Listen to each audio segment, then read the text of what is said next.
you very much, ladies and gentlemen. It's a pleasure to be here. You should know that Scotland is absolutely one of my favorite places. And the generosity that I have seen here, I did receive the Robert Owen Award, which was wonderful. I have great friends. I see Bob in the audience, Ian among others. So thank you very much for having me. And thanks to Character Scotland for their vision, and to Gary for all the liaison he has done with us. So it's a pleasure to be here once again.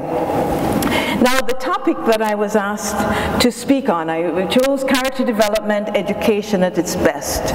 And when you hear my dear friend and guru, Dr. Berkowitz, you will see that a lot of what I say reflects some of the work that he has done. When we were starting character development in Canada, we asked Dr. Berkowitz to come and help us with that as well. So it's just a pleasure to be here with you as you start on this new journey.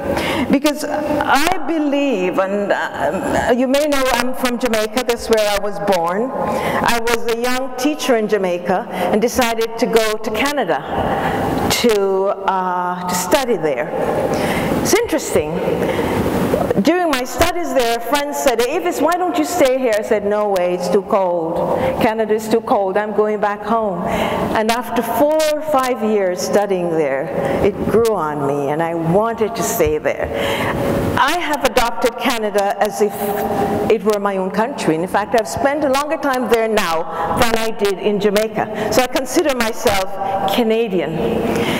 And one of the things I love about my new country is the focus on democracy.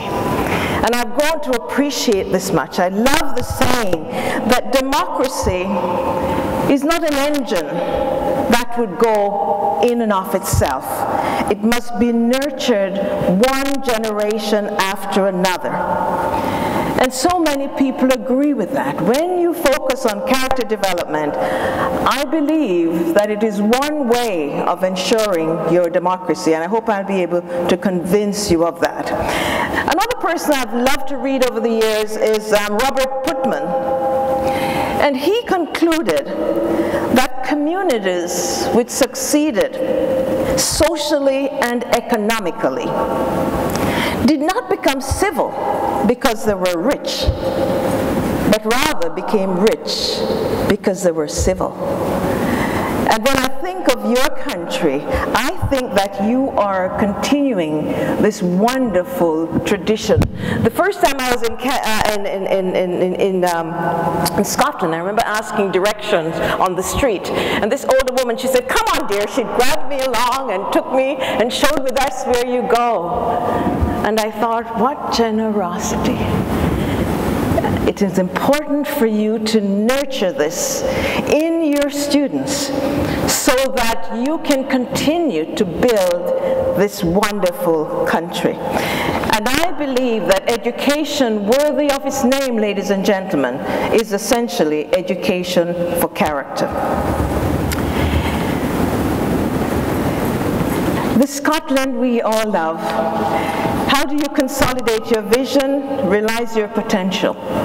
And as Gary said, I want you to speak about certain issues. I have put these as questions, and I hope throughout my presentation, and you notice I started late, Gary.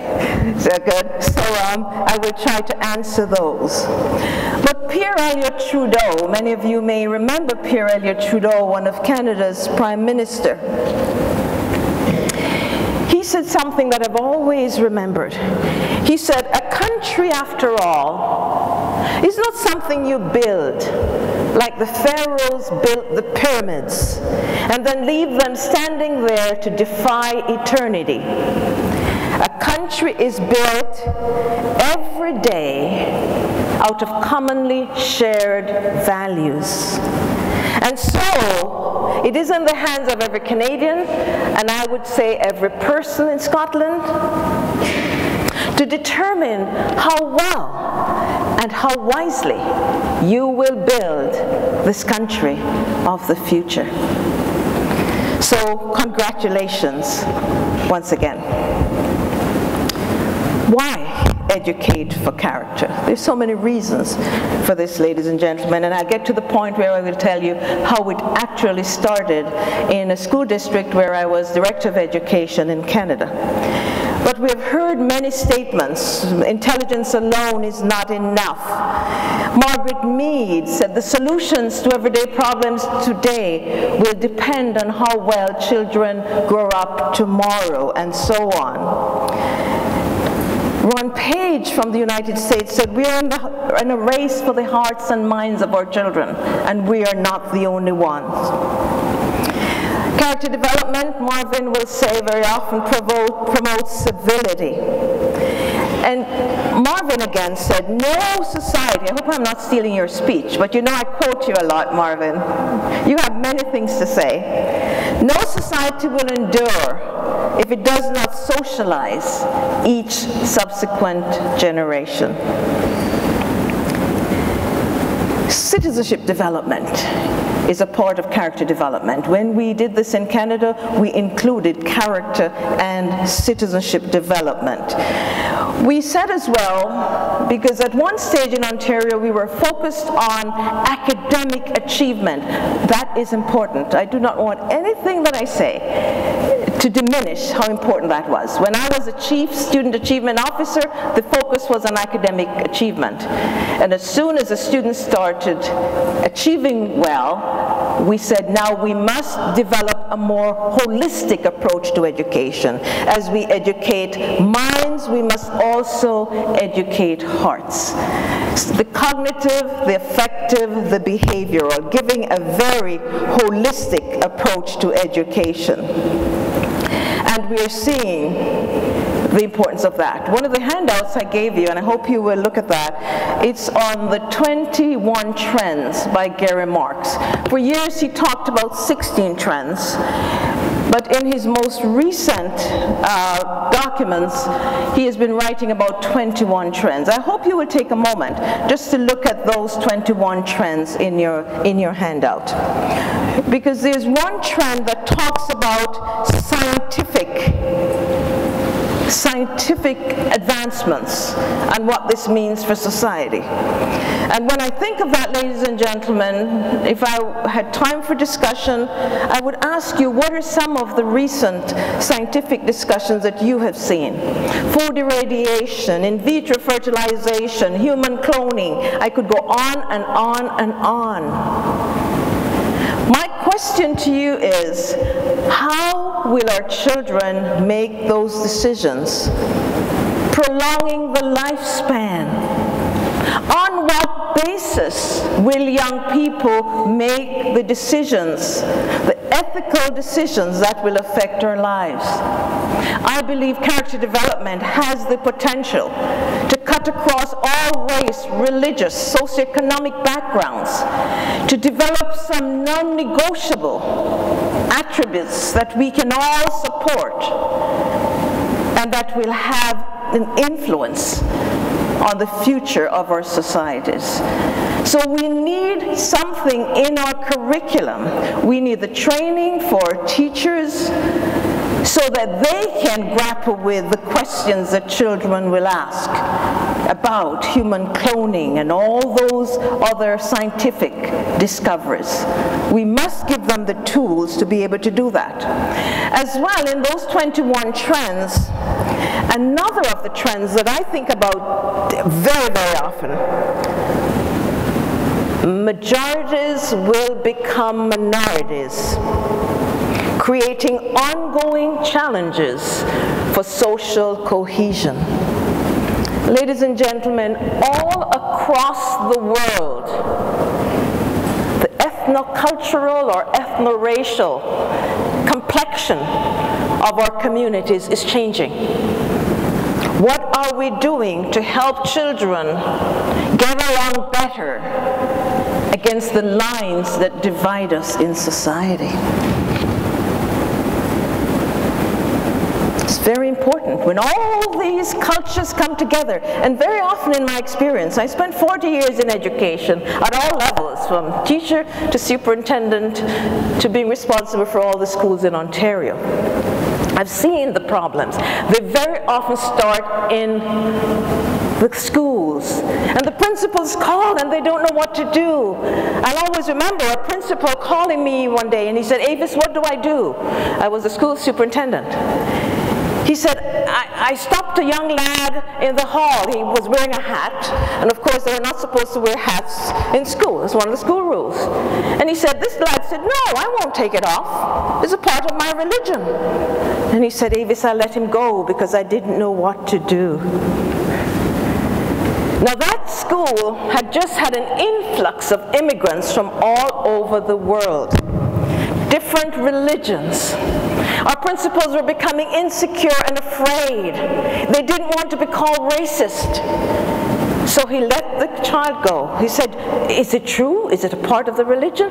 So I said to the principals, we may never be able to learn about all the cultures of the people in our schools, but you can develop strong ties with your communities.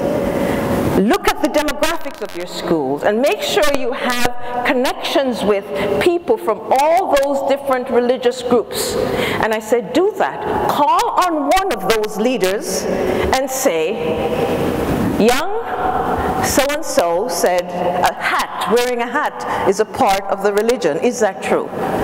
And the religious leader said, no, that's not true at all.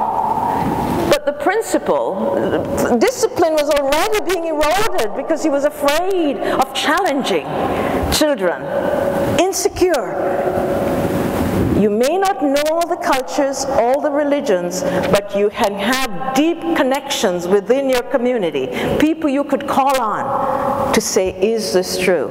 So that's what they're doing now, as the complexion changes within their communities. Ladies and gentlemen, there are many challenges facing our young people today, and we need to be in touch with them. We need to ask them. Searching for meaning and purpose, cultural clashes, generational conflicts, alienation, marginalization, bullying in some of our schools. I don't know if you have that problem here. It is a problem in some of our schools. We're working on all of that. The bombardment of negative images on the media and so on. Families in crisis. It goes on and on and on. How do we help our young children, our young students, address these issues in a confident way? Because they are very different. I hope you can read this. This is a young boy. The teacher must have said, if you can't see it at the back, where's your homework? He said, I did my homework on the net, just visit my website. This is about 15 years old. These are the children you have in your schools today. Can we teach them the way we were taught? Another one, a little boy sitting on Santa's lap. He must have said, Santa must have said, what would you like for Christmas? He said, just visit my page on Facebook. These are our children, ladies and gentlemen. Are we ready for them? One of my own girlfriends in Toronto, she has a 4-year-old niece, and in the kitchen there's a computer set up all the time. This 4-year-old girl would every morning go to check the weather on the computer to see what she should wear. 4 years old. Can schools be the same for these children? No. What are we doing differently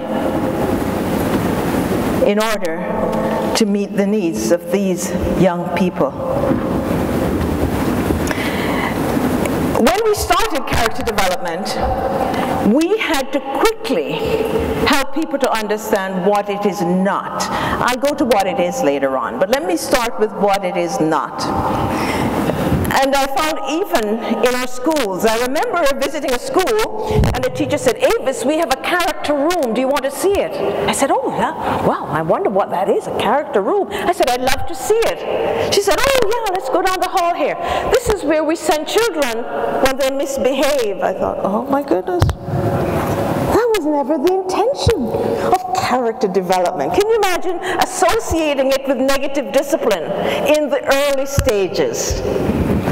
So we have to be very careful right up front to say what it is not. It is not about schools taking over the responsibility of parents. When we started, many of our religious communities, not many, some of them, were questioning, why do schools want to do character development? Isn't that the responsibility of parents? So we'll have to talk about that. We are not taking over the responsibility of parents. We're supporting that. Some would say, oh, character education is all about compliance. I was delighted to hear Professor talk about the critical consciousness that you want to see developed. It's not about compliance. It's not about behavior based on fear of punishment. It's not about behaviors motivated by extrinsic rewards. I remember visiting some schools, and a little girl said to a parent I took along with me, "Oh, you look pretty today." The parent said, "Thank you." And then the little boy followed her, "Miss, you look pretty today. Where's my sticker?" They were always giving them these little stickers for compliments and so on. That child had become so expectant of extrinsic rewards, even for giving a compliment. So we have to say very quickly what it is not. Character education does not seek to indoctrinate. It cannot be found in a textbook, in a binder, or a manual. It is not about the few people. It's not exclusionary. It is not a form of religious education. That was one of the criticisms we had. It takes the values of all the world religions, but it cannot be seen as religious education. In Ontario, we are not allowed to teach about any one religion. It has to be world religions. So it's not a form of religious indoctrination. Nor, this was a criticism we had, is it about the government imposing a set of moral standards. So very early in the game, we addressed what it is not by saying exactly what character development is. One of my colleagues, Vincent, he said the school stands as the most commonly shared experience. When you go to parties, many of us, all of us can say we went to school. It is still the most commonly shared experience. So think of what the schools can do as the microcosm of society to teach the values that we want. What is it? It's about all members of communities taking responsibility for supporting students and families in their development. It's about critical and analytical skills, questioning, anticipating problems, and learning how to contribute to solutions. It's about self-management, self-discipline, the development of interpersonal competences. It's about the standards of behavior that we set for ourselves and against which we will measure our own behavior. It's about student engagement, and I hope I'll be able to say a bit about that, because it will not work without students. Unfortunately, when we started with all our student leaders. It was amazing how many of them went to their teachers and said, "When are you starting character development? We think it can make a difference in our schools." It was a good thing that we did. All the student leaders were the leaders in character development. It was just wonderful. It has to be embedded in all the policies, the programs, the practices, the procedures, the interactions of the school. It has to be inclusive. It has to respect diversity. It's about the whole school. We cannot have a few teachers over there who are doing character education and the others are ignoring it. It has to be a whole school initiative. When we started, I remember at the time I was in the school district, we had about 30 high schools. I went around initially to all the high schools, spoke with the teachers, listened to their issues and problems, and we did all of that groundwork before we started implementing, making sure that all the teachers were on board. Every subject area had to infuse, whether they were teaching science or mathematics, we gave them the tools as to how to infuse character education into the existing curriculum. It was not a new curriculum, ladies and gentlemen, but the teachers were taught to use the existing curriculum to infuse character development, and it worked. At some point, we collected. In the early stages, we said, you know, many people are doing what they would call character education. They may not use that term, but they're doing something similar. Let's honor them by collecting stories from all across the district. Those are on the website. But I always remember one story. This was written by a vice principal. She said, one day, you know, we have teachers, supply teachers, I don't know what you call them here, but a teacher was missing from a class and we did not know. About half an hour into the day, two young students from about the 5th grade came down with a register and said, our teacher is not here, we don't have a teacher. The vice principal said, Avis, I ran to the other end of the school, because as I ran, I thought, what if they were fighting? What if some have gone home? What do I say to the parents? You know, that duty of care? When she went to this classroom, the kids were perfectly quiet. They were all working. One young girl had taken the teacher's planning book and written an assignment on the board. And they were all working quietly without a teacher. So the vice principal went in and she said, oh, thank you, I wasn't expecting this. I said, Miss, what did you expect? We're a character class. Isn't that interesting, ladies and gentlemen? That teacher had taken character development very seriously. The children said, we are a character class, we know how to behave, we don't have to be watched. And when you see examples of that, you see the power, self-discipline coming out of character development. Okay, what are some of the key goals of character education? I've mentioned some, the more holistic education, responsible citizenship, higher academic achievement. That is still important. And teachers have told us that when they spend less time on discipline, ladies and gentlemen, and more time on teaching, then academic achievement goes up. That's another benefit from character education. I was in charge of a school once, again, many years ago, but the behavior was so bad. Some of our principals had to go and ride the bus to school, because they found that by the time they got to school, they spent half a day dealing with discipline problems on the bus, fighting on the buses. So the principals would go to the beginning of the line and drive the bus.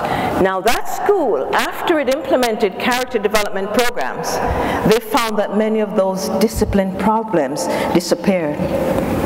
Safety, fewer behavioral problems, but more fulfilling and enjoyable lives. Again, continuing benefits to students, engagement. We've seen reduction in suspensions. We have seen school climate surveys being much more positive. The development of what we call the soft skills. To me, the soft skills are very often the hard skills. When business says they want soft skills, they would say to us, business people have said, Avis, we can teach the technical skills, but we can't teach perseverance and tenacity and honesty. Send us people of character. We can teach the technical skills. That's what we're hearing from our business community. I mentioned earlier that student engagement is key. And there are different types of student engagement: social engagement, academic, intellectual engagement. We must make sure that the things that cause negative school climates, inadequate counseling, irrelevant curriculum, lack of flexibility, lack of support for students with disabilities, all of those things must be addressed. There is an excellent document. It is called the Hart's ladder of engagement, and it talks about, you can't read it from here, but it talks about 7 levels of engagement of students. I used this when I was in schools, from just adults making decisions to where students are initiating decision making and collaboration with others. And I would suggest to you when you have a moment, look at the Hart's ladder of engagement, because you can literally evaluate how you're doing as a school or school district on the issue of student engagement. They can also be engaged in a number of issues and initiatives. Political engagement. We have students going to our parliaments. I'm sure you have the same thing here. Curriculum-based programs, food banks, etc. A lot of volunteer work. In Ontario, I was part of a Royal Commission on Learning, and we mandated community engagement. This was probably 30 years ago. People were very upset with me. Avis, why are you doing that? We said all students should have 40 hours of community service before graduation. That has become so popular. Luckily, we stuck to it. Now, when they do studies, the students are not doing 40 hours. They're doing 200, 300, 400.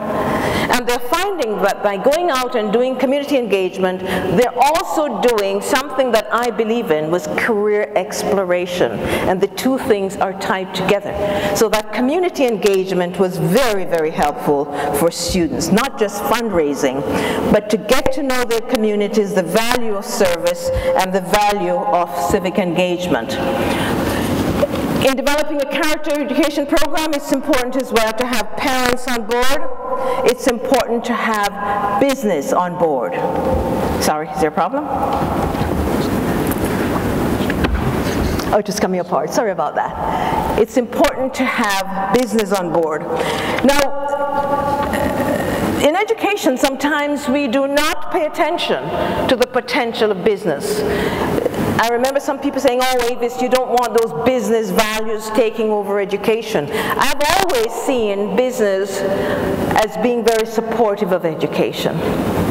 And one of the character educators, and I'm sure maybe he'll be mentioned tomorrow, Sandy McDonald, who's from where Marvin lives.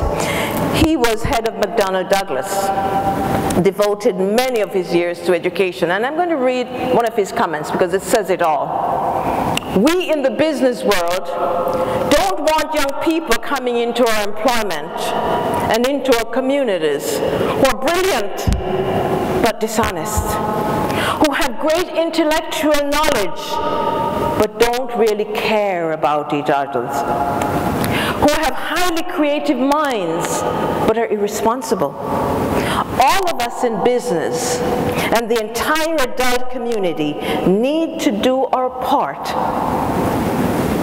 in helping to build young people of high character. There isn't a more critical issue in education today. Our business people want you, as I said earlier on, to send to them people of character. So it's only right that we partner with business in our character development program. And especially, ladies and gentlemen, when we develop character education programs, we had it in 3 components.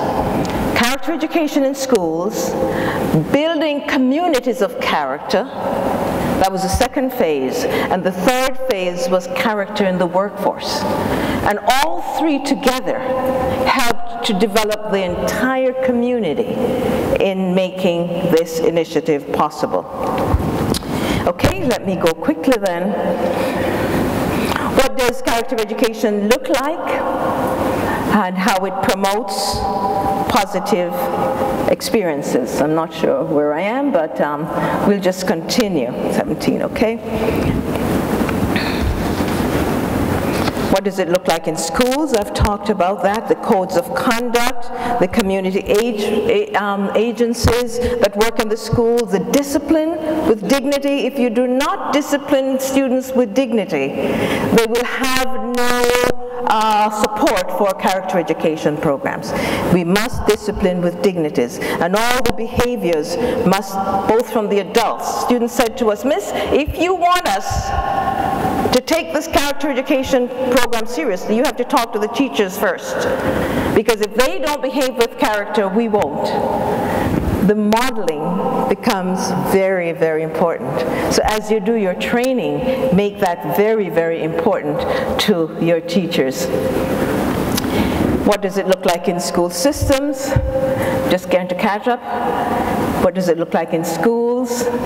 Yes. What does it look like in communities? As we made sure, ladies and gentlemen, to include the media. So often we're afraid of the media. The media can be our friend if we make sure that they have the information to write about character development. So in the early stages, again, there was outreach to the media. We did our preparation for our media releases. We met with the editors of the newspapers so that they understood what character education is like. So we had many positive press which reached the entire community around what we were doing. We made sure that our First Nations and Aboriginal peoples, if many of you have studied Aboriginal values, you will see how values-driven Aboriginal communities are. And it was important for us to include our Aboriginal communities in our character initiative as well. We talked a bit already about what it looks like in the classrooms. Again, the media right away wrote about it. Character education praised by pupil. We couldn't pay for the positive press that we got because we engaged the media at the early stages and allowed them to ask the questions, what it is not. So it was one way of getting the message out to all parents about what we were trying to do. I talked earlier on too about character in the workplace. We called all the employees of the school district together to say, this is what we've been doing in our schools. What can we do as people within school districts, the secretaries, the custodians? You know how many students go to custodians and secretaries to tell their problems? Whatever we do in schools, we must include the cafeteria staff. And we included them all. Did it ever make a difference, ladies and gentlemen? They would help to nurture the students. These are the character attributes. We're talking about responsibility. We're talking about empathy. When the entire school was engaged in the initiative.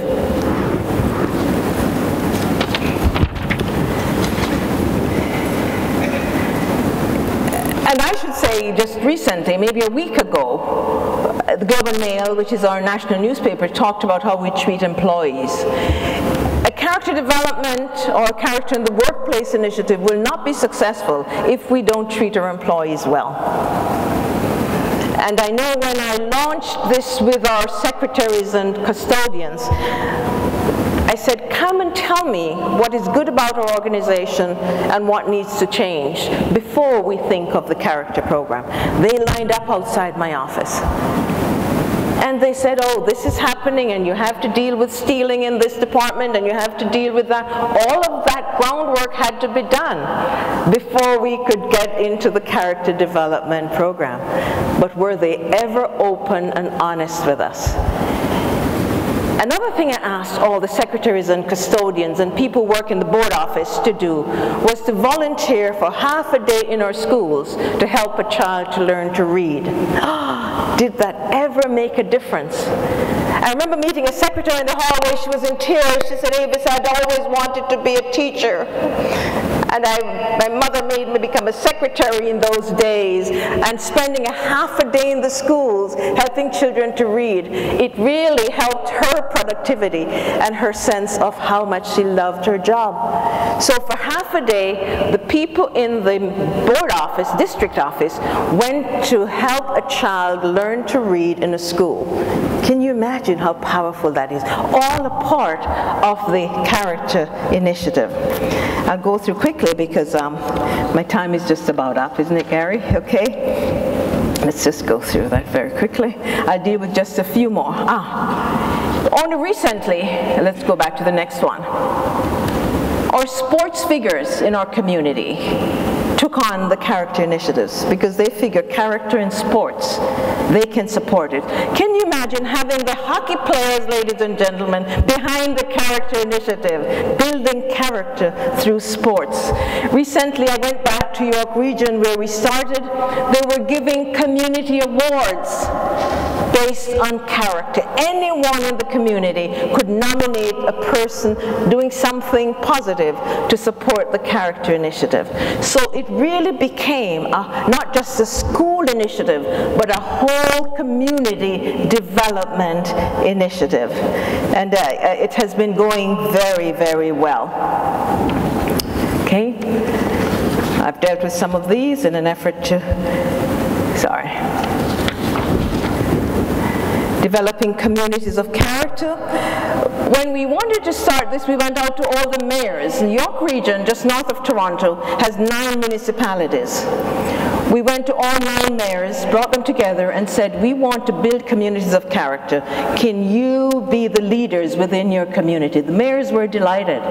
So most of our local areas have community councils, character building community councils, and the mayors play a key role in building communities of character. Now I have the process that we use. If anyone is interested, I will share this with Gary and who will share it with you. How to develop a character community, okay?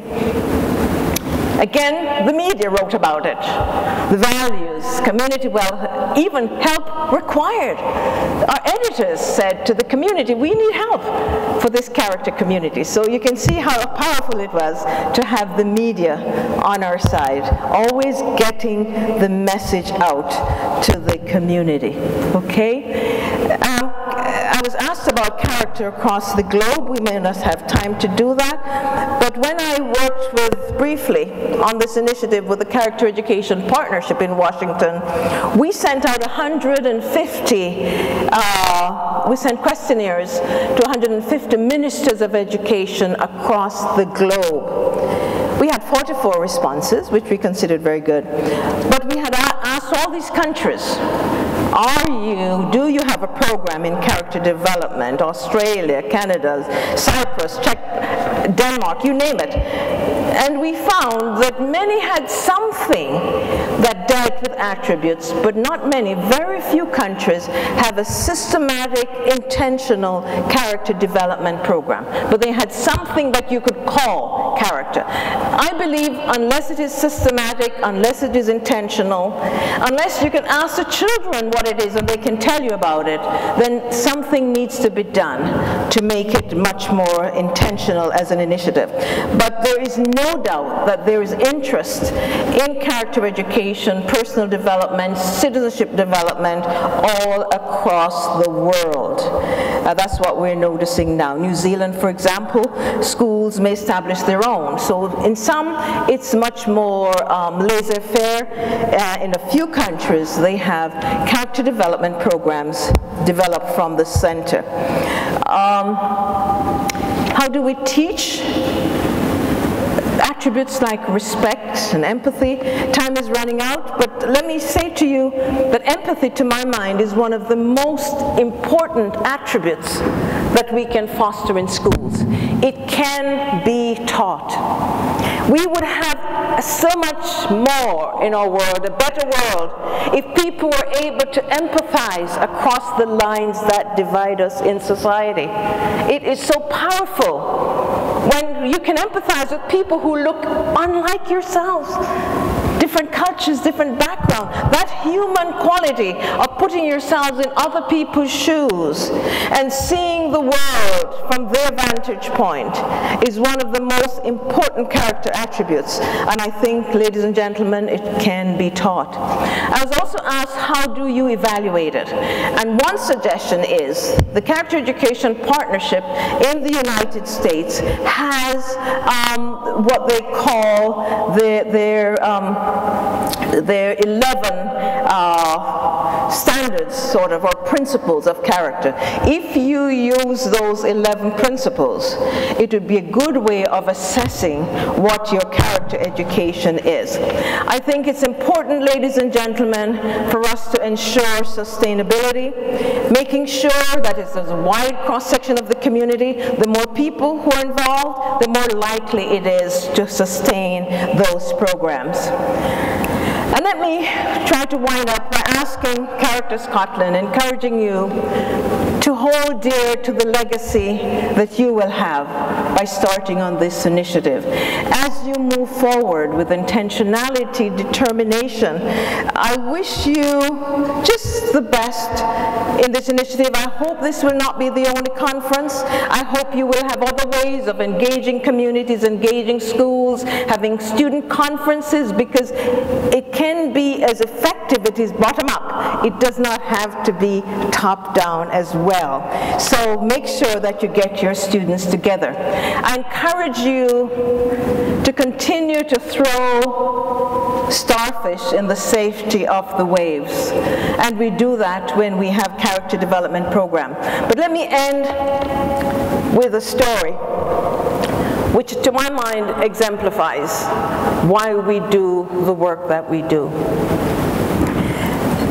In an African village, there was a sociologist, an anthropologist rather, who was looking at some of the issues of community. And she had on a branch of a tree a basket of fruit, very ripe, ready to be eaten fruit. And she said to the group of kids, "When I count to 3, whoever gets the basket of fruit, it's yours to have, to take home." And she counted 1, 2, 3. Nobody got up. She couldn't understand it. Then the kids held hands, they walked over slowly, they got the basket of fruit, and they sat and ate it together. And they said to her, "It's about Ubuntu.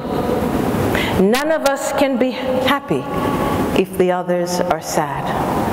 Ladies and gentlemen, that is about character development. And I wish you the best as you continue with this wonderful initiative, Character Scotland. Thank you very much.